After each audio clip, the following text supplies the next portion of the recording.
भारतीय संविधानाचे शिल्पकार भारतरत्न डॉक्टर बाबासाहेब आंबेडकर यांच्या 135व्या जयंतीनिमित्त हार्दिक शुभेच्छा.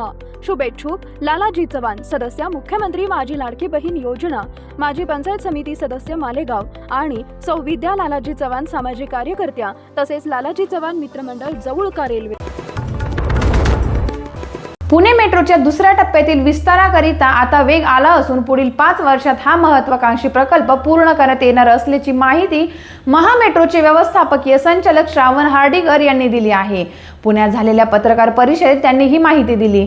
हार्डीकर यांनी सांगितले की पिंपरी चिंचवड ते भक्ती शक्ती मार्गाचे काम डिसेंबर 2027 पर्यंत पूर्ण करण्याचे नियोजन आहे. तसेच स्वारगेट ते कात्रज हा महत्त्वाचा टप्पा 2029 पर्यंत पूर्ण करण्याचे उद्दिष्ट ठेवण्यात आले आहे.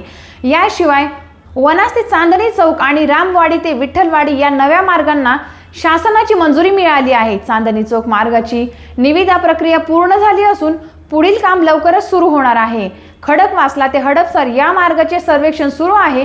तर पुणे शहराबाहेर चाकणपर्यंत मेट्रो नेण्याचा प्रकल्प अहवालही सादर करण्यात आला आहे. तिसऱ्या टप्प्याअंतर्गत शिवाजीनगर ते खडी मशीद चौक या मार्गाचा अहवाल तयार करण्याचे काम सुरू आहे. भविष्यात मेट्रो रिंग रोड पर्यंत विस्तारण्याबाबतही सकारात्मक विचार सुरू असल्याचे हार्डीकर यांनी स्पष्ट केले. या प्रकल्पामुळे पुण्यातील वाहतूक व्यवस्था अधिक सक्षम होणार आहे असेही त्यांनी म्हटले. अशाच ताज्या घडामोडींसाठी पाहत रहा टाइम्स ऑफ महाराष्ट्र.